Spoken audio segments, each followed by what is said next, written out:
And welcome back to Fully Equipped. Jonathan Wall here, joined as always by my guys Andrew Tursky and Chris McCormick.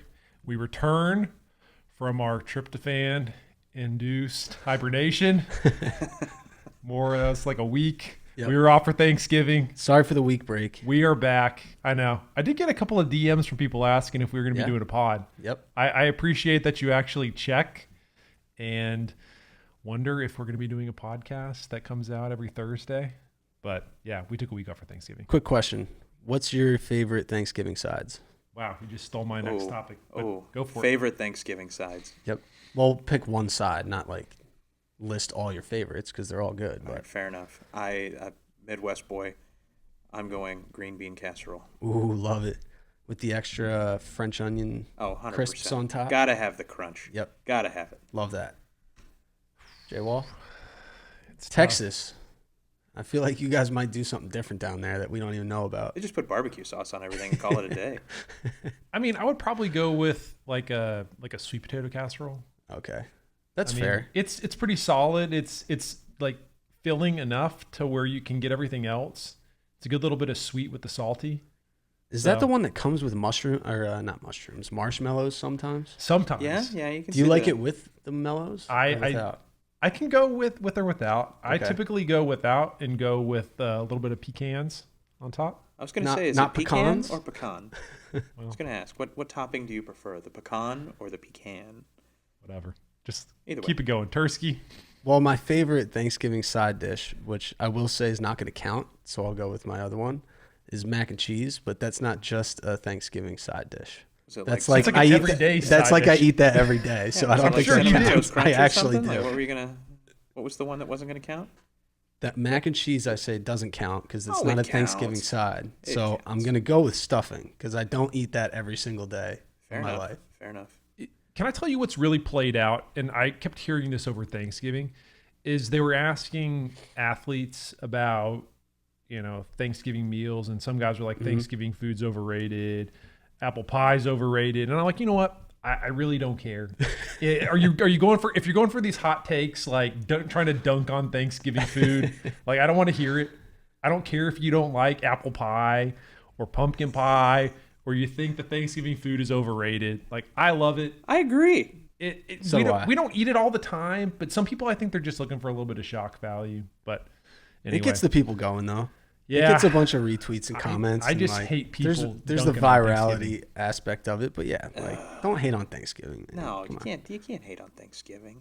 I saw people on social media being like, "Oh man, turkey, it's so overrated. It's dry." I'm like, man, you can get you some good gravy. Yeah. Then you won't complain so much. Exactly. Come on.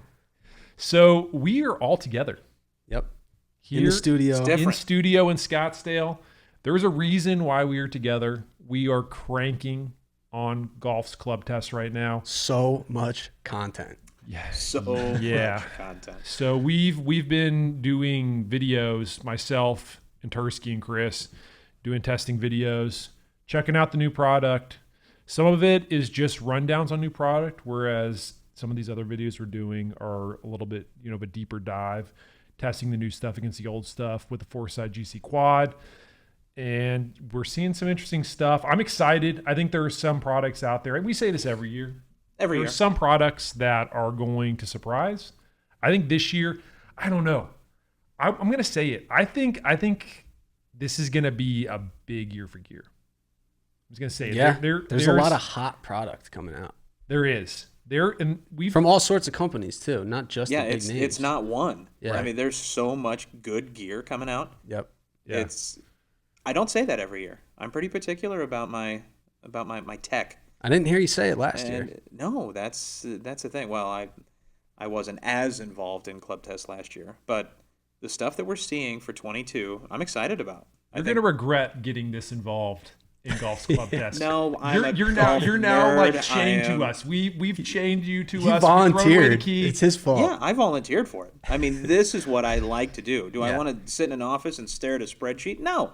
I want to be out in the dirt, hitting golf shots, looking at numbers, playing with new toys. Saw me hit a lot of golf shots today. A lot of Man. golf shots. Woo. A lot of golf If shots. only we had some lefty clubs so I could have gotten in on the action. I did feel very bad as Tursky's just ripping ball like one after the other late into the afternoon. I needed a relief His back pitcher. is shot. Yep. He's like, I think I may have a little bit of a blister issue going on. It was a little bit touch and go towards the end. Yeah, And man. I provided water, kept everybody hydrated. He did. I had a Hypervolt on site. Tylenol. I had Tylenol. Yep. Came in late with the Tylenol. That's it. The only thing we were missing was the type. Yeah, I don't know what's going on there. My phone was about to explode, I think. How about be a professional podcaster and turn the phone off? That was Well, like a self-destruct if I button actually you knew, just found there. listen, these new iPhones, they're not that easy to turn off. It's not as simple as just Whoa, hitting a no power free button. ads. No free ads. Just a cell phone. Sorry, a mobile phone. There you go. Mobile. So in addition to the club test videos, we're going to be doing something pretty fun the early part of next week, and Super fun. heading out to San Yep. Diego to do a little bit of work with Gene Parenti. Friend of the show. Yeah, well, he's going to be a big part of the show Yeah. going forward. So if you haven't listened to the episode with Gene, Gene is going to be doing a robot testing. I would say he's the foremost name in the industry for robot. I mean, Dr. the Robot. expert for sure. Yeah, he was actually. I think he was out here in Scottsdale delivering a robot to somebody. Won't say who. Yeah, won't say who. Can't disclose. Deep pockets. He does supply the. That's too much of a hint. He does supply the robots for like pretty much every major OEM. Plus all the governing bodies. plus the USGA, Yeah. plus the RNA. Yeah. So Like, if we're you want a golf robot, you're going to Gene. yeah, you are. And Is it he an knows. OEM He knows everything here in about Arizona? it. What's that? Is it an OEM here in Arizona? Yeah. Things that make you go So yeah, so we're gonna be going and doing some robot testing with Gene. We have a lot of fun testing, and look, we've already run robot testing with drivers. We've Yep. kind of mentioned that we already did that. All of them. We're doing really extensive. You know, we did 3-point with the previous robot testing. We're going to 9. We're seeing a lot of things that you just don't see at 3 when you're hitting from 3 different locations. When you're hitting from 9, you're going to get a lot more. Anything you want to know about all the new drivers, we know it. We know. Like, We literally, already know it. We know it. Yep. The We ins, already the know outs, the goods, the bads. it. Yeah. It's all there. All the dirty Surprising laundry has been aired. bads, the surprising goods, we know it all. Yeah. And it's been fun. And now we're going to do some additional testing with Gene. So look for that. Tons of content. I would say an avalanche of gear content that's going to be coming at you in the next few months. So much like video, podcasts, stories. Like you just got to look out for everything. Social media content. Maybe some TikTok. At Maybe. Fully Equipped Golf on Instagram, by the way. Maybe some TikToks. Also at Fully Equipped Golf. I like it. I like A couple it. plugs early. All right. Before we get into the real stuff. So let's get into the meat and potatoes of this episode. There was something that went on last week. You know, here we are. We're just trying to look for a quiet week to shut it down. I know. Give me one quiet week. One quiet One week. quiet and week. what happens? Numero uno on the free agent want list Yep. is now a staffer. I can't believe he signed with anyone. Brooks Koepka is a Cleveland Shrixon staffer. I mean, Congratulations. has that sunk in yet to you guys? That's a big get for Cleveland He was Shrixon. always, the champion for being brand agnostic. Yeah. He was all about, I play the product that works. I don't have an allegiance to anybody. Mm-hmm. What's in my bag is what works best for me. And now, staff deal. Yep. I kind of felt it coming when he switched to those Shrixon irons. Yeah. Really? Yeah. See, I kind of like, I don't know. I kind of was like you. I thought maybe it was going to happen, but I just really didn't see. It was like, a little bit of smoke, but not a lot of fire. But he was like testing the golf ball too at the same time, so I felt like something was going on behind the scenes there. But he doesn't have any ties. It just was kind of weird how they still waited till the end of the year. I mean, he could have signed with them at any point. I don't throughout think the he season. doesn't not have ties though. Like I think he's kind of friends with one of the reps or something. Well, yeah, but I'm just saying, like, as far as with a lot of players that are tied to a manufacturer, they have to let their deal run out before they can sign somewhere. Oh, Like right. Brooks, I see meaning- what you're saying. Yeah. Yeah, and he's already making a bunch of money. I mean, Nike's different now that they no longer have the gear arm. Mm-hmm. Those guys make their money based on their world ranking. So when Brooks was number 1 for a pretty long while and winning majors, you're kind of making big money based on your world ranking. So he obviously didn't need to force the issue, but yeah. Well, he slipped down all the way to 16 now. He's 16 in the world rankings. He is. Yeah. So maybe that Nike check's not hitting as hard. I mean, I don't know. Well, I don't know how that works. I still think he's a marquee player. Absolutely for sure. a marquee draw. Yeah. He's got to be moving the needle. He's got to still be getting that big check. So that was the question that I got from a lot of people was, how much do you think this deal is worth? So for those that haven't heard about the deal details, it's not just the clubs in the bag. So it looks like it's probably going to be around 11, 12 clubs, which isn't surprising. There is a little bit of wiggle room. Most manufacturers offer that to, especially the big names. They give you a couple clubs to fiddle around with. But he has been playing the driver. He has been playing the driver, but he wasn't playing it until the match against Bryson. That's the first time we saw him with the ZX5. Yep. So he's in the new he's in their current driver. Let's call it that. It's been out for a little while. But it's also the staff bag, which if you think about the placement areas on a golfer that are the most valuable, I mean, hats, number one. Yeah. Front of shirt's got to be number two. Staff bag's a biggie, though. I mean, that's one of those where even if you've got a deal with a manufacturer, some of these guys can get bigger money going with, like, maybe a financial institution comes in and offers them big money to go to the side panels. See that a lot. Yeah. Oh, yeah. You do. So that's where people started to ask me. They're like, hey, how much do you think he's making? And look, I don't know for sure, but I did do a story a couple of years ago where I remember the story. Yeah, that was a good one. I spoke to a couple of guys in the industry that are close friends and confidants, and they guessed at the time, and this was right after Brooks had won the PGA. I mean, he won 4 majors in a pretty short span of time. They said, top end with everything, probably 5 to 7 a year would be, on the high end. 3 to 4, probably more conservative. I would say if you were asking me for a real number, I think he's probably making 4 to 5 a year. I think that would be fair. And I think that would be like mutually beneficial too. Like, think about how many people are now thinking about testing a Srixon driver now that they see Brooks Koepka or even a golf ball. It kind of just puts that on the radar even more. It validates it, 100%. And it validates it, yeah. For sure. So Brooks is a staffer. I think we'll see some other guys. I mean, we're right around that time of the year where you'll see, the top 16 players in the world at Tiger's event. Yep. And then it's pretty much just shut it down. A couple of guys, maybe you see some in the father-son, but it's gonna fire back up in January, and that's when we officially will get announcements on new signings. I don't think there's going to be any bigger name than Brooks Koepka signing a deal, but I do think you'll see a little bit of movement. And again, this is kind of what everybody loves about this time of the year for golf. It's basically their hot stove. Yep. Guys. It's our reality show. Yeah, it is. Yeah, it definitely it's our is. guilty pleasure for sure. Yeah. But again, I don't think it's going to be a big transition for Brooks. I mean, the golf ball is big. The golf ball is probably the biggest thing for him, and he's using a Srixon prototype ball. So it's not one of their current golf balls, and I'm kind of curious to get a little bit more on that. I did post some photos. I bet it's similar to the prototype that Kuchar just switched to at the RSM Classic. Just the new version of. Well, that would also be a Bridgestone ball, smart guy. Instead of a Srixon ball. You right. I am right. Now, somebody else did switch to the ball that Kuchar put in play, the new Bridgestone Tour B golf ball. That would be Bryson DeChambeau. Bryson was using the new Tour B X. And Brooks was using the new Srixon prototype. So they both had brand new golf balls in play. Yep. I actually have time of the year. Actually have a couple dozen of those Srixon balls at home. Ooh. Yeah.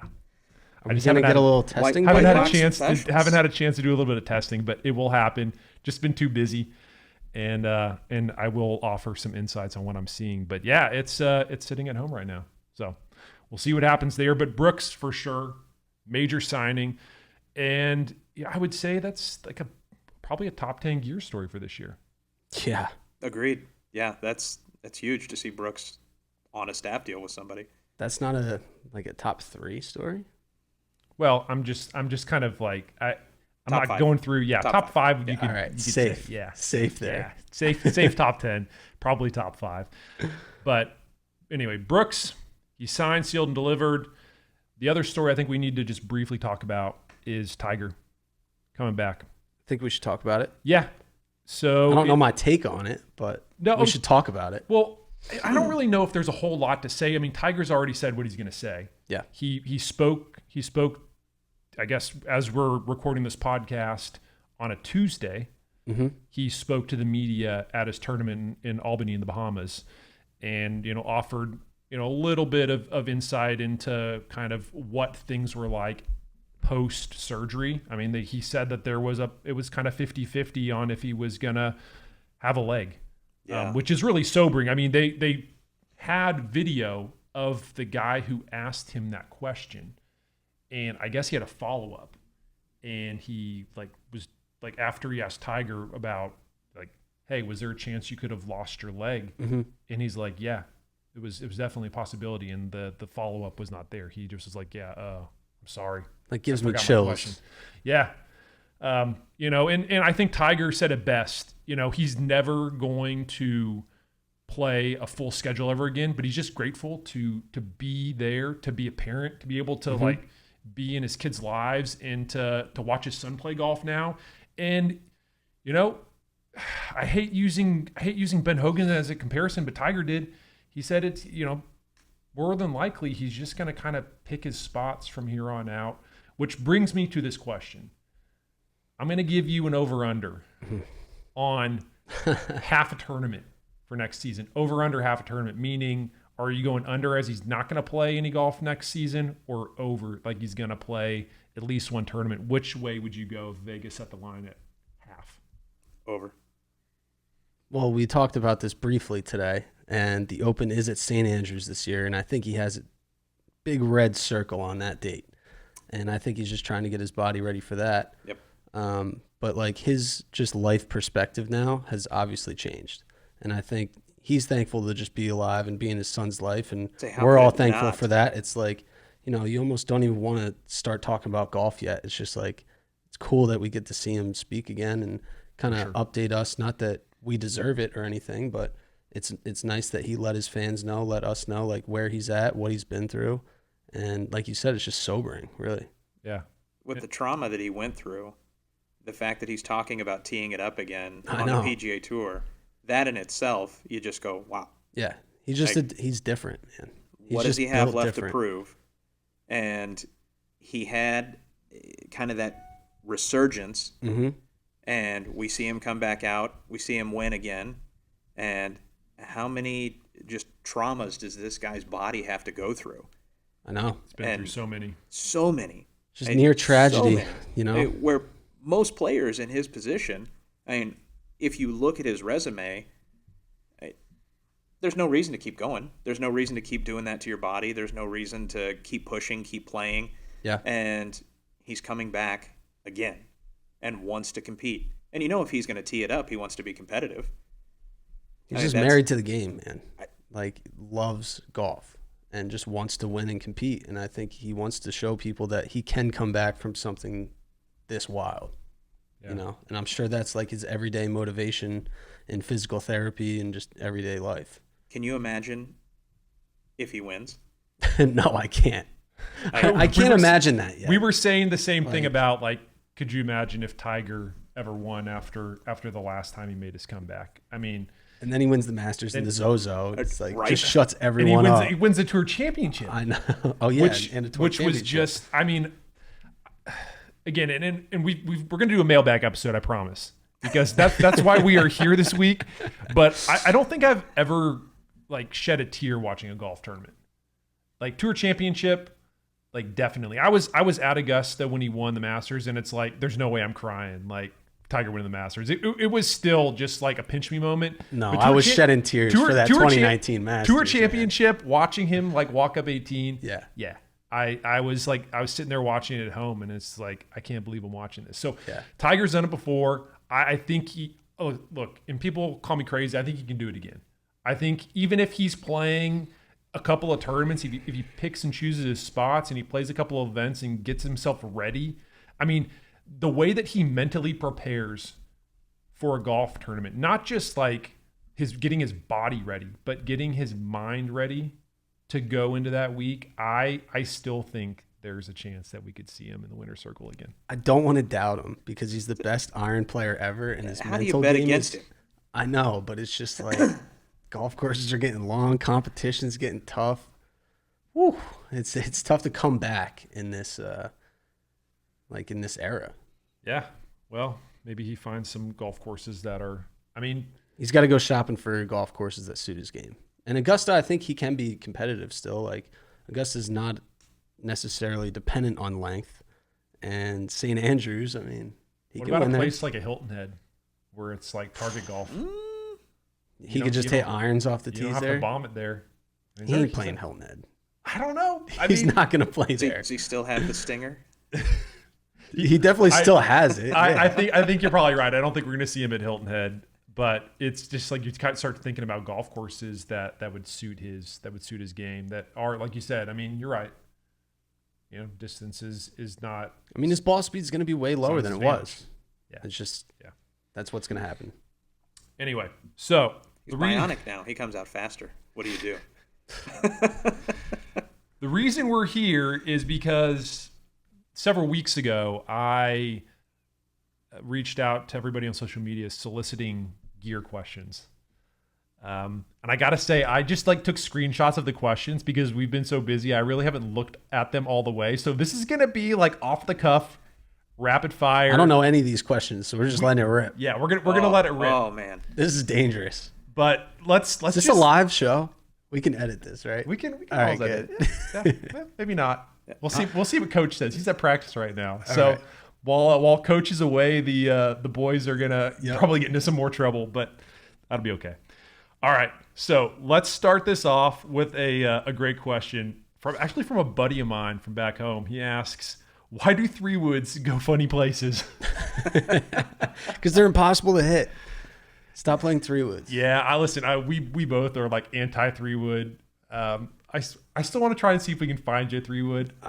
We did some 3-wood testing today. It just never goes well. Yeah, but that one wasn't exactly built for your game. No, it definitely wasn't. But But even the ones that are. But it proved that club definitely does what it's supposed to do, and for that certain kind of golfer. But yeah, it does what a 3-wood's supposed to do. It goes way left and super squirrely. Well, what about that's what they're designed What about for, the fitter over here? Why do 3-woods go funny places? why do they go funny places? So if we look at it from a technical perspective. Here we go. I like this. Yeah, here we go. Get some real meat on this bone. Yep. We look at the evolution of the trends as far as where technology's going. Everything is going low spin, low spin, low spin, low spin. So majority of us out there don't necessarily generate enough spin with a 3-wood to produce a stable ball flight and keep it airborne long enough to really benefit from the loft that most 3-woods play at. So with that being said, ball flight becomes low spin, and therefore more unstable. And hard to launch it off the turf just in general. Exactly. It doesn't have enough spin or enough initial launch to produce enough spin to get a stable ball flight and have predictability out of that particular club. I mean, we've talked about it more times than I can count. Those higher lofted fairway woods are just easier, and they're easier for multiple reasons. Higher launch, more spin equals more control, more playability. And length of shaft, too. 3-woods Length are always length the of shaft longest plays into it, too. shaft club that you have in the bag that you have to hit off the deck. Exactly. You know? I mean, the 3-woods can go funny places for a multitude of reasons, but I am a firm believer in lack of spin produced by those clubs, and just there's no place to hide with it. And if you don't just hit it square and have enough speed to produce launch characteristics that really benefit that type of club, no reason to have it in the bag. There you go. There's your There's answer. the technical There's a answer. real answer from the man We himself. both answered the same way. But Because the club sucks, and then we get a real answer over here. All right. So next question. This one comes from Jake Bailey. Are the Titleist concept irons really worth it? So if you don't know the concept irons, they are Titleist concept car design. They had the concept, the 02 and the 03s, and they were $500 an iron. And I remember when we posted the first story, and a lot of people said, $500 an iron? That's ludicrous. Nobody should ever have to pay that much for irons. And then I watched over the last 2 years as we put them out during player testing for club tests, and they routinely were like a top 2 iron for people who hit them. Like out of all the irons they tested, concept was in that like top 2, top 3. So my answer, like in short, is the price crazy? I mean, sure, $500 an iron is I mean, that's going to make your eyes go wide. But based on what I saw from player testing, I mean, they're legitimate. I mean, Chris, how many golfers have come through and hit concept and just been blown away by the tech? So I can tell you with absolute certainty that if we're pulling concept out of the drawer, if it's in the budget, majority of the time it wins. Yeah. It's just on a different level. Again, it is. You I know, mean, it's just one of those clubs that if a player doesn't balk at the price, and I'm upfront, I'm transparent, I tell the player straight away, this is the most expensive iron head we have in the drawer. However, if price isn't an object and you're more concerned about overall performance and prices is secondary, let's test it. So I don't pull it if I know for a fact that this is way out of our budget, because if it wins, then we have disappointment, and then the player is always in that position of, I really want this one, and I know this one is second best. You just don't even bring it out of the drawer unless you know this particular player is going to be comfortable with that price tag. But if it comes out of the drawer, more often than not, it wins. Yeah, take inventory of the bank account before you even test it. I highly recommend it. It's going to be a huge tease. All right, next question from Push Custom.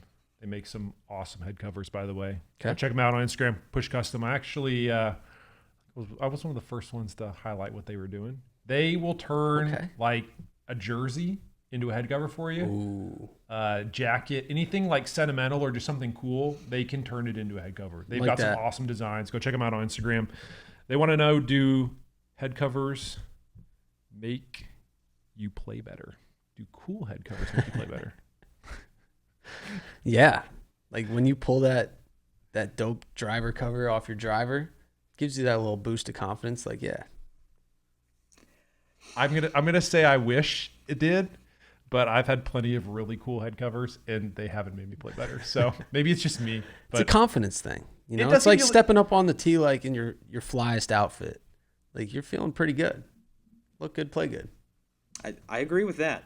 You have to look good. You have to have that edge, the competitive edge. And a custom head cover is, I mean, talking to somebody that literally has a custom head cover on every wood in his bag, even though I suck. And the irons? Well, yeah, you have to have iron covers. And I don't want him to get beat up. And Chris is out. I have custom iron covers. Custom. That's a lie.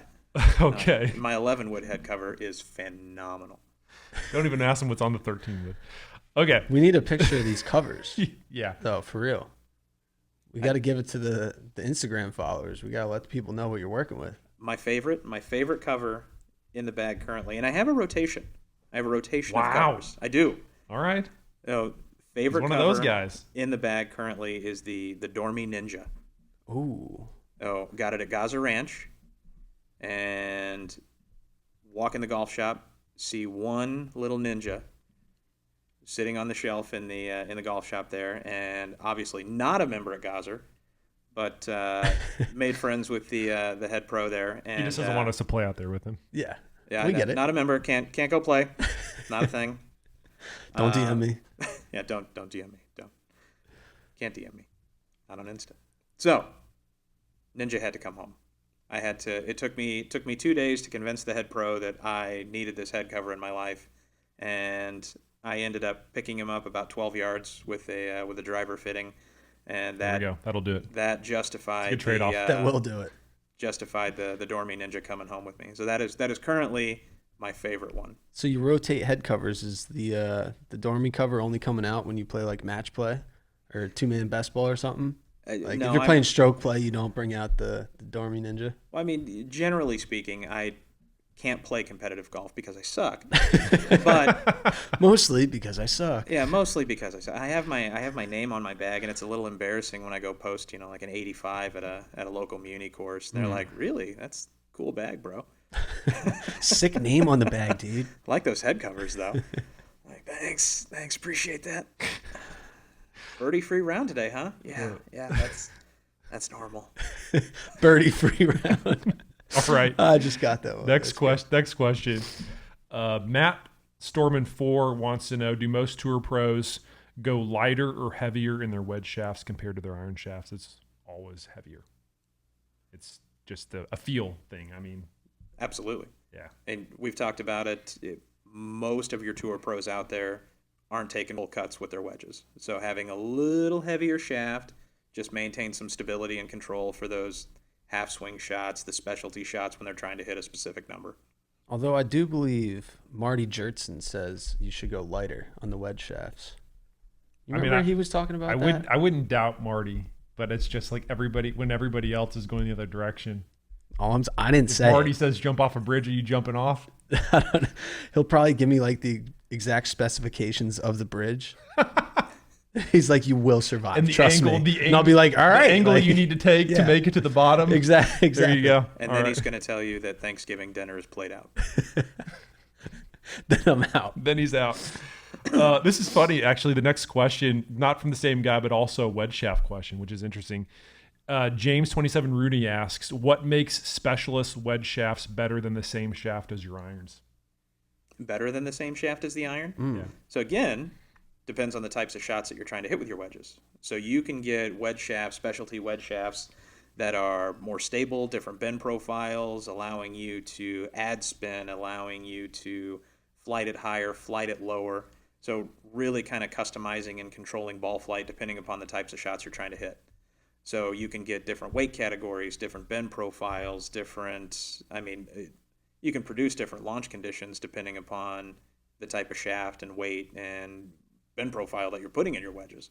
There's a lot you can do with wedge shaft and really kind of dialing it in. It really comes down to just fine-tuning the feel and checking that box of objective, what you're trying to do with the wedge.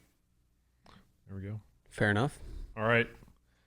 I don't even know what this Instagram handle is. Sorry, but here's your question. Go for it. Anything new from Titleist in the MBCB department as far as what we've spotted on tour besides the Adam Scott and Justin Thomas one-off designs?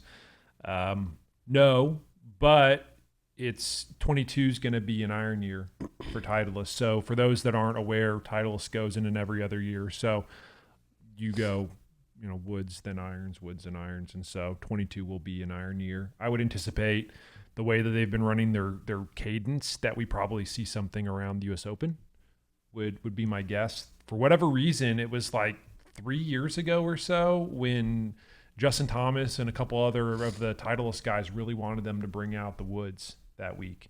It was for TS.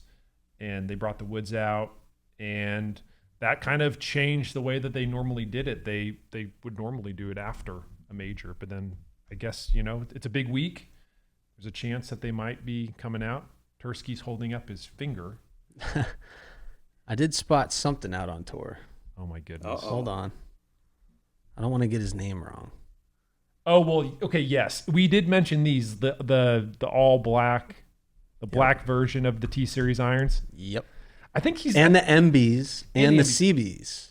Okay, but I think this question's more, are we seeing anything... Well, that was new. That is to new. me. You're right. To be fair. You're to be fair to right. the question.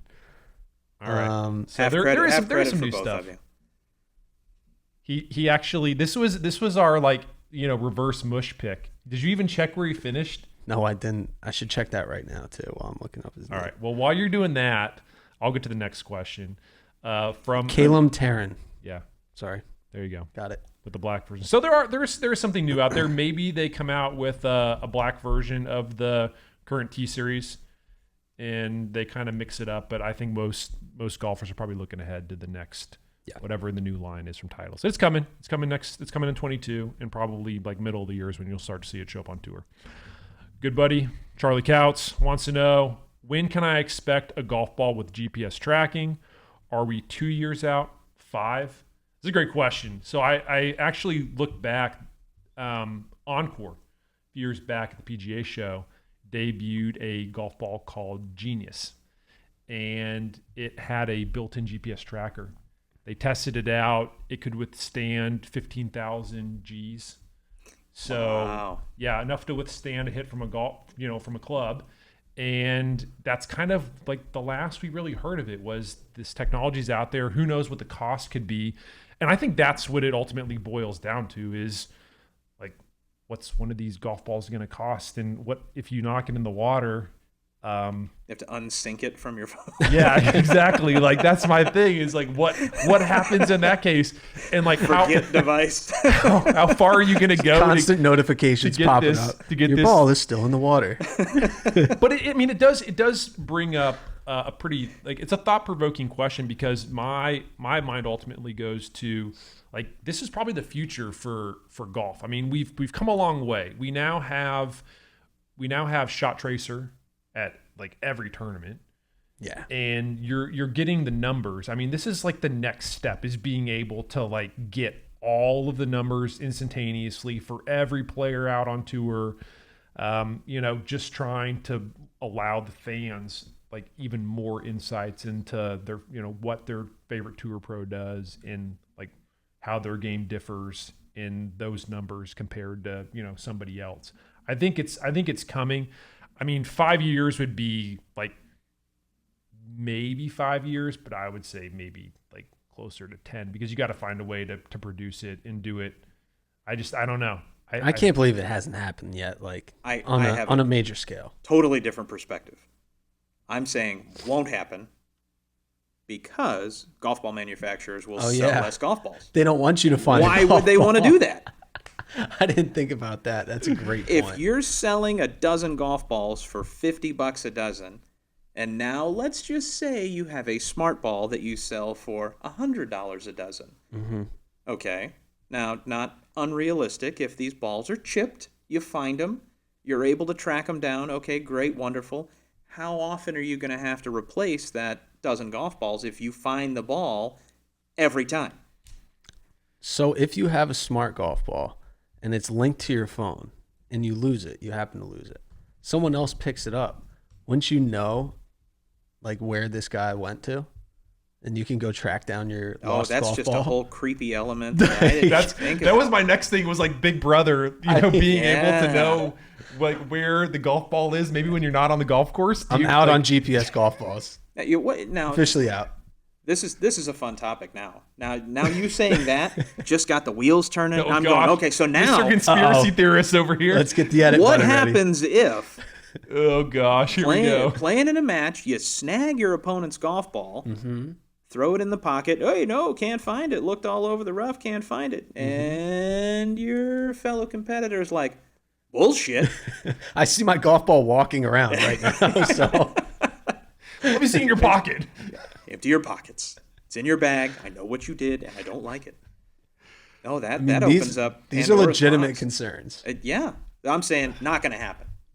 Not going to happen. I don't think any ball manufacturer is going to go, you know what? I want to sell less golf balls. It's not going to be a major golf ball manufacturer. It's going to be somebody like an Encore. Like somebody's going to come out with this.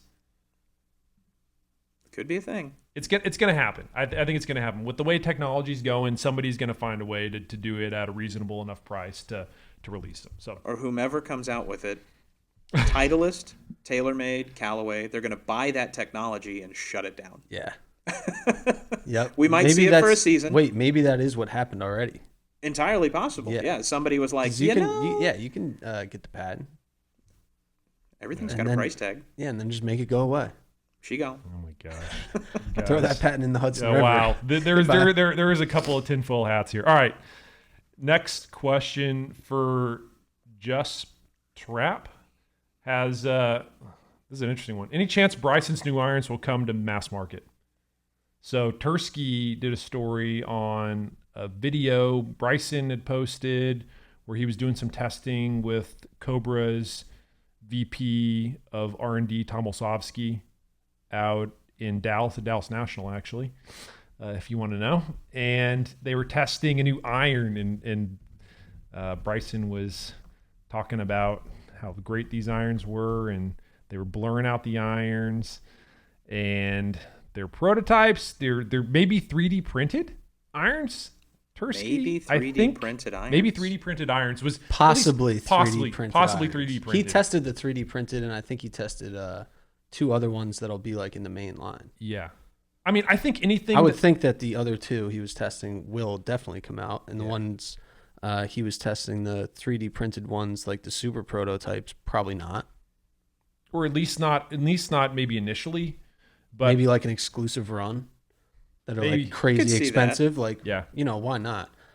I mean, think all these companies should do that. Like, put out JT's irons, put them 1 out of 100, and sell them for $6,000 a set. Like, they're gonna sell out. Yeah, they're gonna sell out. Yeah. What they should just do is come out with like a game worn, sort of like club worn. Like, what do they do with all the worn clubs, like the worn wedges? Why don't you just like sell those? Think about the money you could make if you had. They go in like, boxes at Ben Shulman's JT's. tour cage. Well, like, that's literally, we know what they do. Well, I know Bryson's do, but I'm just saying, like, for like a JT fan, like, what if you could, you know, bid on like the wedges he used to win a tour event? I think JT's actually pretty good with like the custom FootJoys that he wears for certain events. Oh yeah, like the Shriners shoes, or whatever. but I'm saying like clubs. He'll sign it and give it away for charity. Yeah, I bet that's what they do with a lot of that stuff. Like, maybe they'll give it to a first tee program, or they'll give it to like their coach to put on a trophy mantle, or whatever the case is. You know. Yeah. I think it would be smarter for companies to do that, but it's probably hard for them to get a hold of it for like, you know, their own purposes. Right. Players probably want to keep it to themselves. Yeah. All right. Next question. This is one that I've gotten this one a few times, but we have never answered it. We've always ducked the question. Sean Scully Golf wants to know, what's your favorite bag on any tour? Like the actual physical bag, or the the setup? Like the setup. The setup. Oh man. Favorite in terms of like, basically, you're jealous of it and you want to switch to it, or favorite in terms of like the entertainment factors are super high? I mean, take it. Like, I don't feel like there's. I'm talking it out right now. Yeah. I'm trying to figure out how I want to answer the question. Yeah, I mean, I think you can answer it either way. I'm not fast enough to play any set configuration that's out on tour. Yeah. That's tough.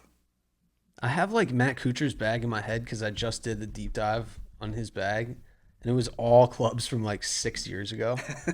Like, I always think that's super entertaining when guys use like really old sets of irons, or like Kuchar's playing the red. I've already got mine. So I'm ready to rock. Just waiting on you. Just waiting on you, bud. Oh man. No, just waiting on you. Fire it well, off. go What do you ahead. got? Yeah, fire it off, because I got to think about it. You guys are not going to be surprised with my answer. Scotty Scheffler. Oh my God. No chance I could play. So even though every single podcast, you sneak his name. Even though in he's a somehow. Longhorn, he's still in that G400 LST, which was a like absolute bomber driver. Chris can attest to that. Absolutely. The Nike VR Pro 3-wood. Oh, Yeah, I like the that. Shrixon ZU85. He also has the ZX7 4-iron, which I love that he's kind of mixing up. Then he throws in the P7TWs, 5-through pitch. I mean, do I need to keep going? That's a nice He's setup. Vokey SM8 in the wedges. He's got the Super Rat from Scotty Cameron in the putter. Pro V1 golf ball. It's like a really good, like, eclectic mix of gear, but like a lot of those clubs that like people really want, but maybe they can't play. It's a killer setup. So Scotty Scheffler, that's mine. And how's the dexterity for you? Not good. Not good. But I will try. I will try and hit that VR Pro 3-wood. I don't know how good that pick is. I mean, Listen, we're not going by handedness here. Okay. It doesn't matter. Okay. I'm going by my favorite bag. It's Scotty Scheffler in a landslide. There Okay. you go. Chris, well, now I'm taking Phil Mickelson. how's the dexterity for you there, for you? bud? Perfect. I suck no matter how I swing it, so it doesn't matter what I have in the bag.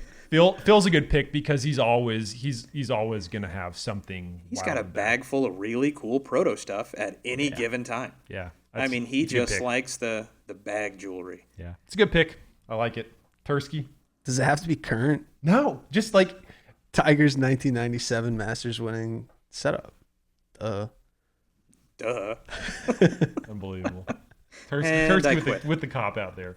I think Scheffler wins that battle. Or like when Anthony Kim was using the Sasquatch.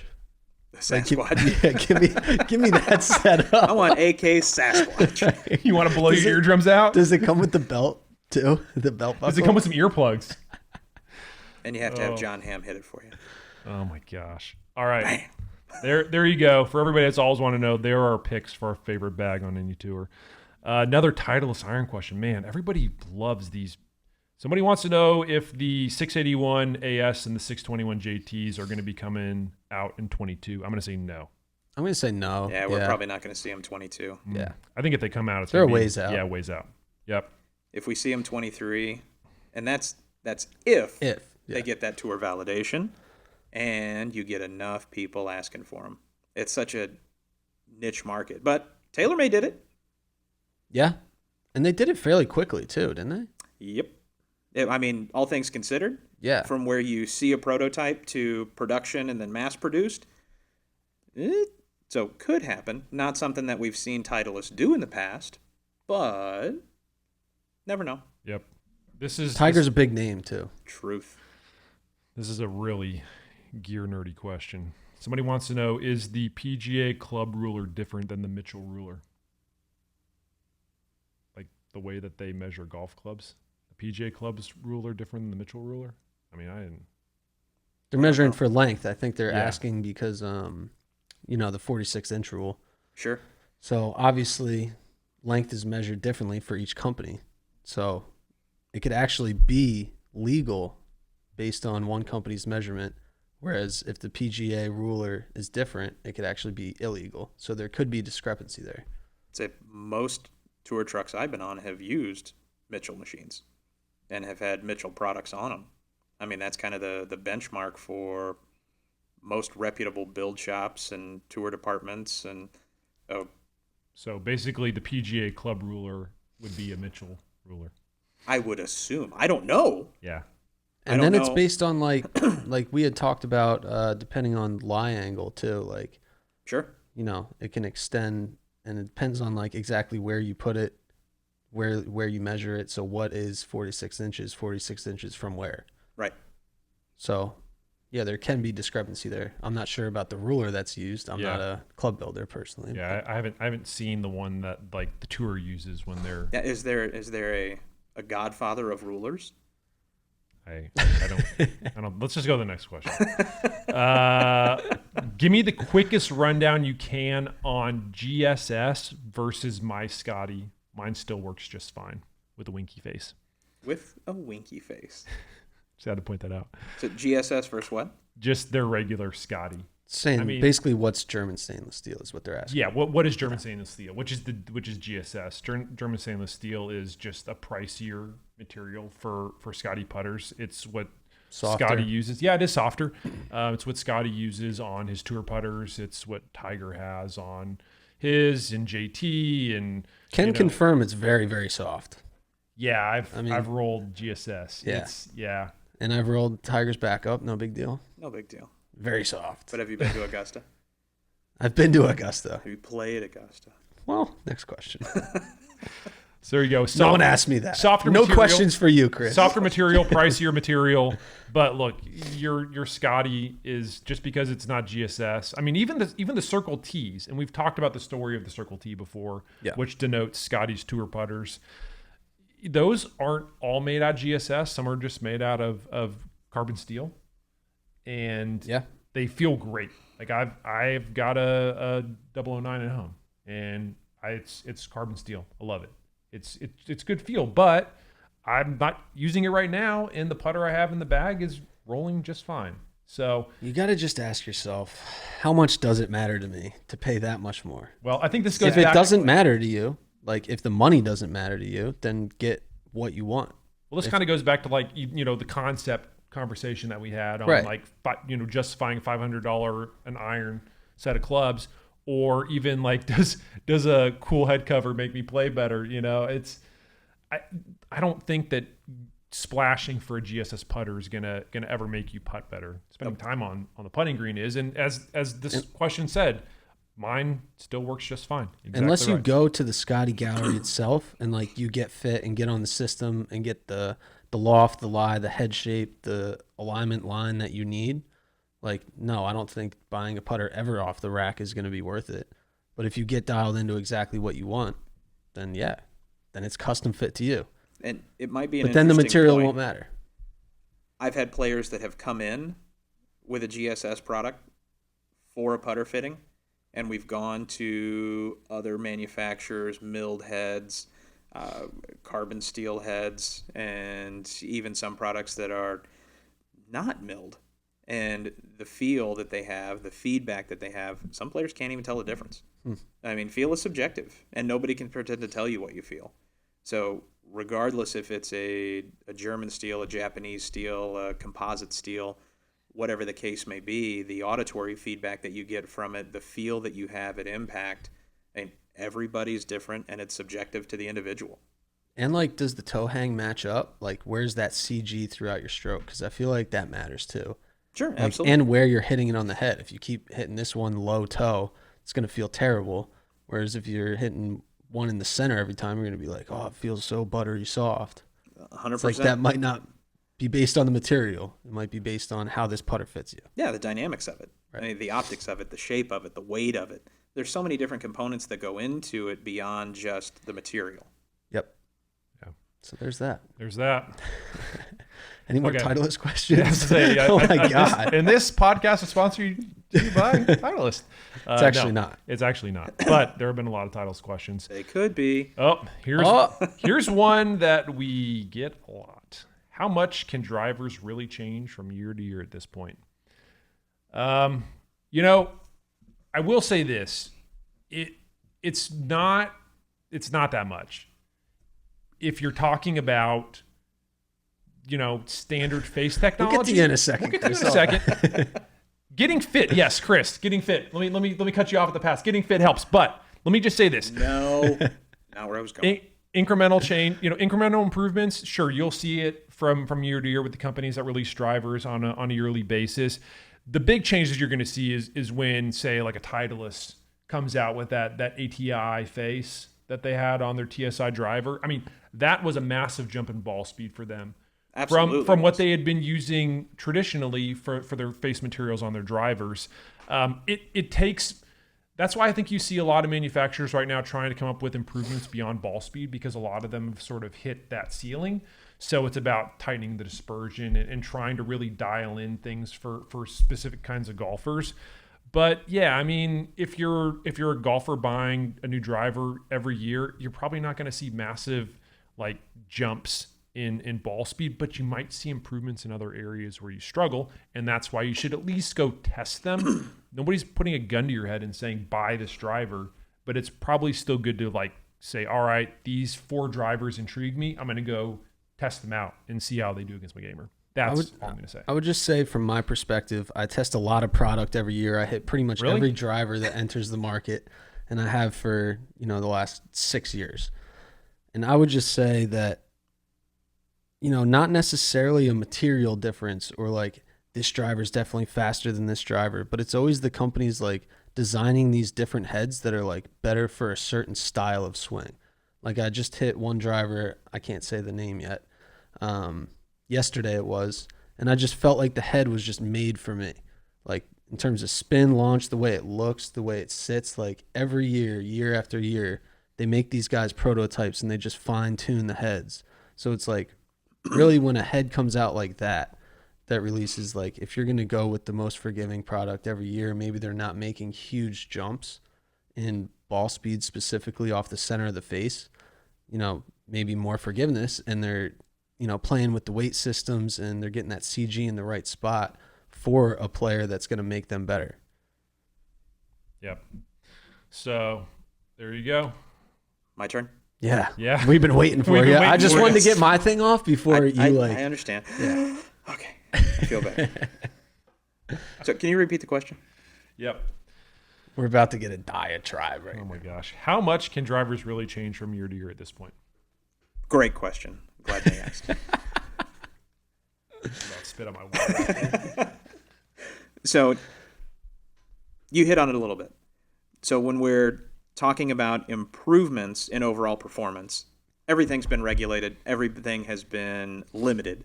So as far as a center struck shot with a square face and angles being essentially neutralized, the golf ball can only physically leave the face so fast. So the improvements that we're seeing are kind of what you had hinted at as far as flight control and maintaining stability and creating shot shapes for players that struggle with a particular miss. The overall improvement that we're continuing to see with innovation is collaborations with other companies outside of the golf industry. So partnerships with not necessarily golf companies to come up with aerodynamics to physically get the club head to travel faster. Also with maintaining stability and consistency of ball speed on other areas of the face that aren't necessarily the center. Though in addition to that, the improvements that we're seeing are downrange dispersion stabilities. So even if we hit it with a little bit of an open face or a shut face or off the toe or off the heel, like we were seeing with twist face, and rather than seeing that diving hook with no spin on it, twist face gives us the ability to miss off the toe and still maintain a relatively stable ball flight in comparison to something that doesn't incorporate that technology. So including some different materials, moving weight around, we are still seeing benefits. But as far as centered struck right out of the middle of the face, we're not going to see much more speed. There you go. I think I said the same thing already. I just like the way I said it better. There we go. Okay, next question. Let's get through like 5 more. I think it's been fun. I love these. Yeah, we could probably just like riff on these for hours, but I also don't want people to have to. They probably wish we invest. I got to tell you, I feel like I'm better answering these questions than making picks at who's going to win a golf tournament. Absolutely. We're not doing picks. Well, you can't be worse. Well, so. You know what? This would be a good week to do picks because there are only 16 guys in the field. I like the odds. All right. Are non-sponsored players paid for using equipment during tournament rounds? I'd say no most of the time other than the golf ball. Yeah, but I mean, even the guys that are using the golf ball aren't getting paid unless they have some sort of a ball deal in place, non-sponsored. So there were how much trouble do I want to get into? I say we go to the next question. This is a slippery slope. Yeah, I'll just go. There's some. I was giving them laser eyes. There are some truly wild stories. I wish I could tell you. Yeah, let's do it. But the answer is in years past, yes. Like to win counts. Things have happened. Things have gone down behind the scenes. You keep trying to answer the question. Yep. There we go. That's all I'm saying. That's it. I'm done. It's subjective depending upon the situation, the player, the OEM involved. Chris is trying to save me. I'm just ready to jump off the edge. Just go right in. All right. Does this make any sense? I'm a 13 handicap that hit blades better than any iron I'm supposed to play. Supposed to is in air quotes. I mean, we've discussed this a little bit on the podcast before with, the old adage, aim small, miss small. Sometimes it makes sense to have a blade iron if you're trying to work on like consistency. Maybe you have a blade iron that you can hit on the range just to try and work on your game. I mean, does it make any sense? I mean, no, but maybe you're a really good 13. I don't know. It's just there's some things about golf that you just can't quite explain. So he said he is a 13 handicap, but he hits blades better than anything. Yeah. Okay. It begs the question for me, like, if you hit blades better than anything, where are we losing strokes? Like, if we're hitting 13 around, yeah. Yeah. I mean, if we're hitting blades better than any other iron offering out there, I want to know, did he get fit for those? Obviously. Mm-hmm. And also, if we're at a 13 index, where is it that we're losing strokes? Is it proximity to the hole? Is it greens in regulation? Is it just consistency off the tee? Is it putting or short game? Whatever the case may be. If you're a good enough ball striker to consistently hit blades better than anything else, I'm saying there's improvements to be had in other parts of the bag in order to get you down to a single digit. So where is that hemorrhage of strokes happening that's keeping this player at a 13? So does it make sense that you hit blades better than anything else? On paper, no, but I've seen it. And I know that there are guys out there that if you put anything in their hand that has thicker top line, more offset, just a larger blade length, heel to toe, they don't hit it as solid. So I have seen that before. It is an oddity, but I'd be curious as to where the leak is in the bag that's still keeping him at a 13. There's a rat in the bag. Rat in the bag. I want to see the proof, first of all. I'd like to see some numbers. Just saying. Percy's asking for the papers. I'd like to see the papers on that. What's the set composition? Is he playing it's blades, definitely 3-iron down through pitch? Is it? Does he start at a 7-iron and have a bag full of hybrids, or does he have the 13 wood like I do, or 13? Oh my gosh. I would say though, there's like a huge comfort level involved with irons, like like way back in the day when I was playing blades. It's like you get so used to blades, and then you start testing with something a little bit more forgiving, and you're like, I can't hit it. And then you start working into it, and then you get really comfortable with it. Then you go back to blades, and you're like, how did I ever play these? It's like that comfort level, and then like you get to know your yardages, your miss, how your swing feels with them. Like sometimes those big-headed irons, like the CG just kind of feels weird in my hands, and like end up being really late on it, or I start flipping on it, and it's just like doesn't hit right, I see a ton of those players that come in with blades, and they're in for an iron fitting, and you start putting other iron categories, different shapes, different sizes, different just looks into their hand, and there's a mental block. I can't hit anything but blades. Right. And the game doesn't justify, their ball striking doesn't justify, their speed doesn't justify having that blade iron in the bag. And we find something that potentially just blows the door off of this blade iron, and the mental block of, I can't look at that. Yeah, you can work yourself into those like mental issues too. Oh, 100%. Yeah. 100%. I'm a mental midget when it comes to a lot of things in my bag. I mean, same. And I've had to eat crow a few times, more than once. I think we all have. Absolutely. All right. Another MB question. I love my MBs, but not playing as much. When do I switch to more forgiveness? No. I would say now. Yeah, now. But I think he meant in the bag. Like 7-iron, 6-iron, where should he cap a split set? Not like when should I switch to more forgiving irons? Obviously now would be the answer. Right? I mean, where I would have thought he would have said, where do I switch to more forgiveness? Like where in the bag do you add it? Okay. Let's answer both. Yeah. Okay, so first part now. Yeah, but I mean, obviously, I don't think you necessarily, unless you're going to start playing like way more. Yeah, but if you're an MB guy, I mean, there's so many great irons out there right now that still give you a pretty similar profile, but are going to have a little bit of ball speed, a little bit of forgiveness. You don't necessarily have to go to like that full blown, game improvement iron. And we've talked about players' distance irons before. Maybe you go to something like that. Maybe you go to like, Mizuno MP20 MMC. I mean, there are some irons out there. I mean, would you put like the TaylorMade, like the P7 MC? Would you throw it in there, or is it a little? Do you think that's a little too unforgiving? That's a blade. Even going to a CB or going to some type of muscle cavity that still has the thin top line, that still has the minimal amount of offset, but still has a little discretionary weight that's low, that has some perimeter weighting, some game improvement issues. I mean, transitioning into like a T100. I was just going to say T100. Dang it. I should have said it before you got there. Or T100S. Callaway Apex Pro? Yeah, you can get away. There's so many that kind of fall into that category, and there's representation of all of those on every major tour. I mean, you have... Yeah. Ping I 59. Why not? You just said that as fast as you could. Ping I 59. Got to get it in there. Oh my God. But yeah, I mean, there's so many in that category that are like worthwhile too. And all these companies really now have like 3 different options in that wheelhouse. Yeah. So you have like the really small up to like the almost super game improvement, but they're not. And like the technology's tucked and they look pretty good. Like it's a great time to be in the iron market. Absolutely. For sure. And do we want to answer the where do I switch to more forgiveness? I mean, I would think... I would say at the 7.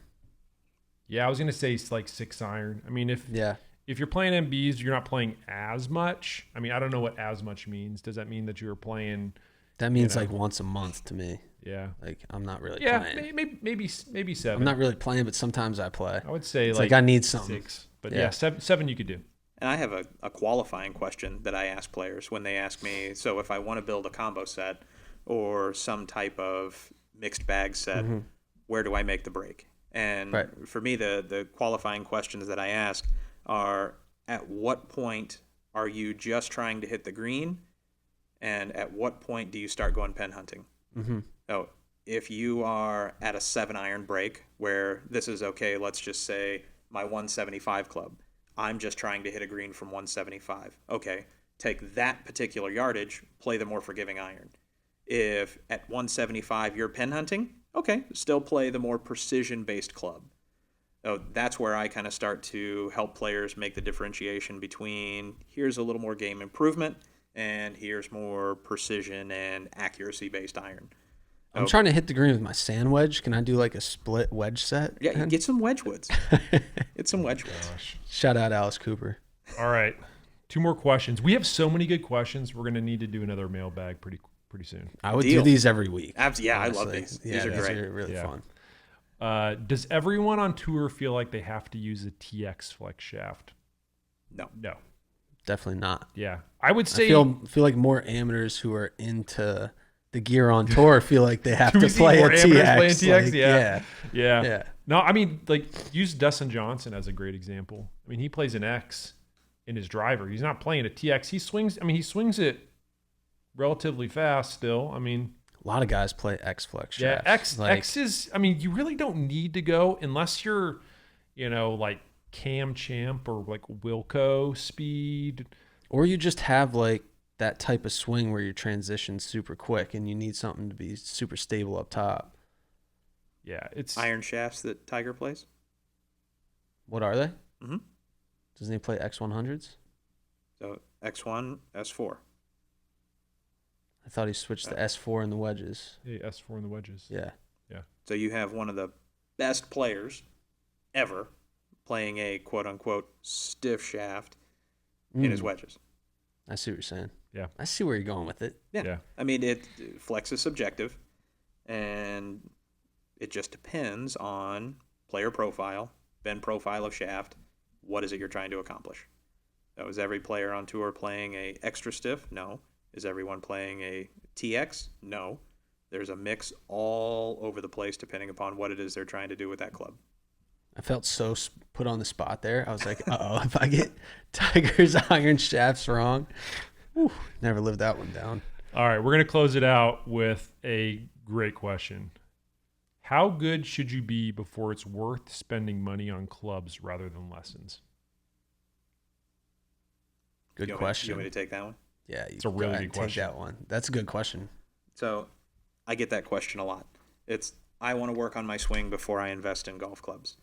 And I mean, the way that I answer that is if you come to see me as a brand new beginning player, okay, the angles that you create as a player are more consistent than you would think. And if you're somebody that, let's just say, hypothetically has a 100-yard slice, and I'm able to take the swing that you walk through the door with, no lessons whatsoever, and I'm able to build a golf club that produces a 30-yard slice, angles that you create, still going to produce a slice. But if I can build a golf club that gets you playing a 30 or 40-yard slice instead of a 100-yard slice, are you going to play better golf? Yeah. And most people would say, yeah. So depending upon what it is that you're trying to accomplish as a player, you can be a brand new beginning golfer. If you can get it airborne and forward, we can find golf clubs for you. More often than not, that higher handicapped amateur is going to see more of an improvement in consistency and performance getting a custom fitting and a custom built set of clubs than a tour player. I mean, that high-level amateur, they are so in tune with their body, they can make an improperly fit golf club work majority of the time. But if you're somebody that is just learning the angles that you create, building a set of golf clubs that complements what it is that you naturally do will reward that player exponentially more than the high-level amateur or professional that is consistently seeing ball flights. I would say for like, I think those are all great points. I just want to add my little 2 cents. I think if you're like a super, super beginner who has never really even played golf, it's like find a couple clubs that do fit like about right, and then just go to the range every day and go to the short game area every day. Like get one wedge that's like about the right bounce with about the right shaft in it. Well, they're not even going to know about bounce. I mean, they're right. But like if you go see like your local instructor and you're just like, hey, I just want like a sand wedge. Can you kind of look at my swing real quick and then, help me like find something on eBay? Like you can do that with a wedge, a 7-iron, and a driver, and you can actually get really good at golf just doing that. Yeah, learn the motion. Right. Yeah, it's a good question. It's a deep question. It is. It's deep. We could probably. And we don't have an instructor on this podcast to like give their side, because I'm sure they would like try to blow that argument up. Because that's just the way it is. But we could have next week maybe instructor. Possibly. Maybe. I don't know. So that was fun. There were a lot of questions that were good, some that were fun, but I think it was a good eclectic mix for this mailbag. I have a quick follow-up question. Where'd you teach at? I didn't know you had a teaching background. I did. So I taught back in St. Louis. I worked at a couple clubs back in St. Louis, Missouri, and then when I moved out here, we actually opened the second Golf Channel Academy in the state down at the Legacy. And we opened the Legacy Golf Performance Center. So I was one of the first instructors with a team of guys that worked down at Legacy. How long have we? Well, I'm not gonna lie. We talked about it today, so I was just setting him up on it. It is cool, but I heard Chris talk about it today, and it was just kind of like, whoa. Yeah. Didn't realize that was. You're a Saint Lunatic. You used to bowl with Nelly. You got. Interesting dude. Background. Definitely very qualified to talk about golf. The Ocho. That's right, the Ocho. All right. Well, that was fun. Again, we've got a bunch more questions. So if we didn't get to yours this week, we will definitely get to it in another mailbag 2.0, mega mailbag 2.0. And if they want to ask another question, I think what you said you want it on your personal handle, right? No. No. If you want to ask more questions, as always, hit us up on social media. We are at @fully_equipped on Twitter, at @FlowCookGolf on Instagram. Those are probably the two best. Yeah. If you're going to try and get us a question. Absolutely. Use one of those. I'm not sure if Tercy's going to be checking questions on TikTok. Can you even like? I don't know. Do they have DMs on TikTok? Well, I was kind of thinking, since Mark's not here, we could just give out his personal coach's cell number, and you could just text. Yeah. All right, hold on. Let me get any questions that you have directly to Coach. Yeah. Hey, Coach. Why do 3-woods go funny places? Let's just see what happens. All right. Well, it is getting late. I think we're all getting hungry. Yep. That was fun. That will do it for episode 118 of Fully Equipped. Wow. Always appreciate you listening. We'll see you next week.